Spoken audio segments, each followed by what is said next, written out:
عليكم ورحمة الله وبركاته. اللهم صل وسلم وبارك على سيدنا محمد. اهلا بيكم في منوعات هالة الجندي. النهارده هنعمل البومبار بكل اسراره وتكاته وباسهل طريقة. هتغسليه وكمان هتحشيه باقل من 10 دقايق. وزي ما انتوا شايفة انا ده جايباه 2 كيلو اهو، زي ما انتوا شايفين ده بومبار من الجاموسة.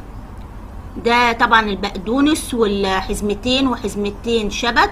وادي اهوت انا دي بصلتين كبار قوي، حطيت كوبايه زيت وحطيت كمان ده دهن الخروف اللي بسيحه. ده على فكره بقالها عندي اكتر من سنه ونص.